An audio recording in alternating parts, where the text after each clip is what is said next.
मैं शकील सैफी नए समाचार के साथ बुलंदशहर का डबल मर्डर हत्याकांड पुलिस खुलासे के बाद आरोपी बना रहा है पीड़ित पर फैसले का दबाव।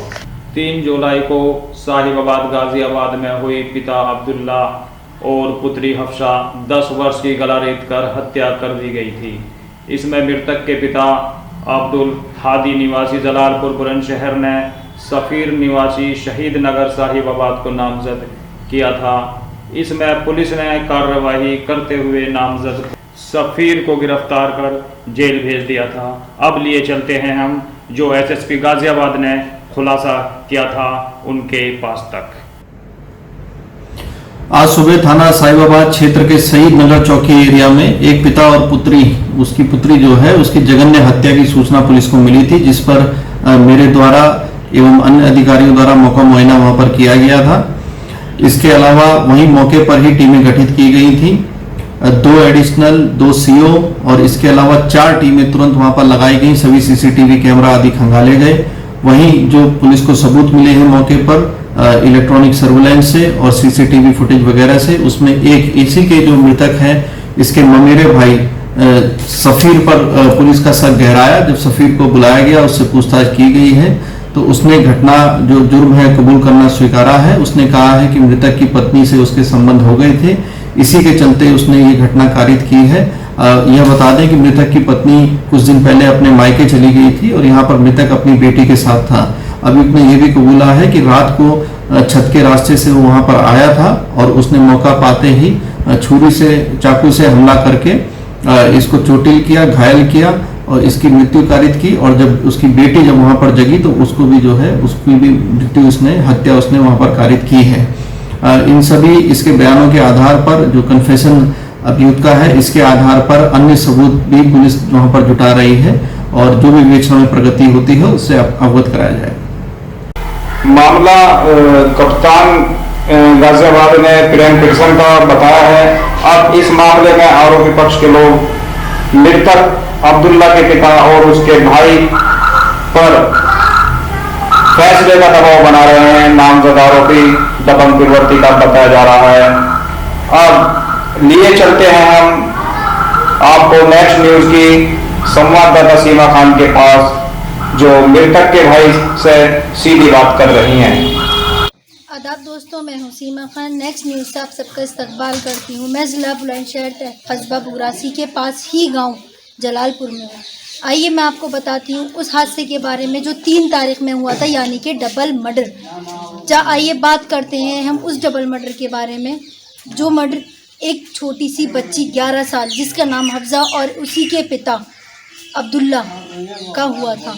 आइए हम उन्हीं के भाई जिशान से बात करने जा रहे हैं। आइए जानते हैं उनसे कि इस मर्डर में किसका हाथ और कौन कौन था।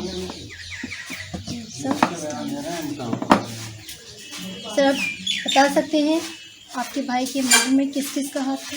सफ़ीर और रुखसाना। सफ़ीर का आपके भाई से क्या कांटेक्ट था? भांजा है वो, उसका भांजा, यानी कि सफ़ीर ने अपने मामू का कत्ल करा है। इनका कहना है कि सफ़ीर ने अपने मामू का कत्ल करा है और कत्ल कराने में उन्हीं की पत्नी रुखसाना का हाथ है। आइए हम जानते हैं कि ऐसा इन्हें कैसा लगता है कि सफ़ीर के पीछे रुखसाना का हाथ था और रुखसाना ने मर्डर कराया है। आप कैसे कह सकते हैं कि रुखसाना ने मर्डर कराया? रात को देखा है कि 11 बजे सो जाते हैं भाई हमारे, तो उसके बाद में ये टाइपिंग वाइपिंग करती रहती है। मैं दोनों को, सफ़ीर भाई को। यानी कि आपके कहने का मतलब है सफ़ीर से रुखसाना रात को 2-2, 2:30 बजे तक फ़ोन पे कांटेक्ट करती थी।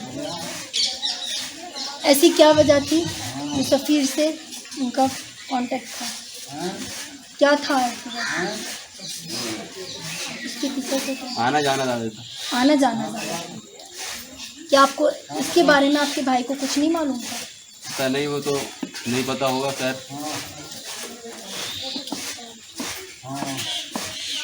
इनका कहना है कि सफ़ीर से रात को 2-2, 2:30 बजे तक रुखसाना फ़ोन पे कांटेक्ट करती थी। यानी कि ये कहना चाहते हैं कि सफ़ीर से रुखसाना का गहरा संबंध था। क्या आप यही कहना चाहते हैं? अब आपने इस चीज़ पे कोई ऑप्शन कहीं कुछ ऐसा मैं गया 3-4 थाने दफे लगा दिए, थाने में चक्कर लगा दिए, कोई वहाँ से वो नहीं मिला रिस्पॉन्स ना वहाँ चौकी ना पोस्टमार्टम रिपोर्ट आई है अभी तक। ये थानों में, चौकी में, हर जगह दौड़ रहे हैं, यानी कि ये अपने भाई के इंसाफ के लिए, अपनी भतीजी हफ्सा के लिए, इंसाफ के लिए इधर उधर जा रहे हैं। इन्हें कोई इंसाफ नहीं मिल पा रहा है। और रुखसाना, सफ़ीर दोनों इस टाइम बहुत बेआज़ाद घूम रहे हैं। ये चाहते हैं कि मेरे भाई को और मेरी भतीजी को इंसाफ मिले। क्या आप यही चाहते हैं? ये यही चाहते हैं। दोस्तों, इनका कहना है कि मुझे अभी तक कोई रिपोर्ट या कहीं से कहीं तक कोई ऐसा सुराग नहीं मिल पा रहा है जो मैं अपने भाई के इंसाफ के लिए सवाल उठा सकूं, लड़ सकूं। मैं सीमा खान नेक्स्ट न्यूज़ में आपके साथ फिर शामिल होंगी, इसी इंसाफ के साथ और इसी दौरान के साथ, किसी नए चेहरे, नए पहचान के साथ। कैमरामैन प्रिंस के साथ, तब तक के लिए अब देखना यह है कि जो लोग पीड़ितों पर दबाव बना रहे हैं, पुलिस उन पर क्या कार्रवाई करती है, इसका अंदाज़ा अब इस बात से लगाया जा सकता है कि पुलिस पीड़ित के साथ है या क्या घटना को और दबाने पर लगी हुई है। मैं अपने साथी नेक्स्ट न्यूज़ के संपादक साहिब खान के साथ।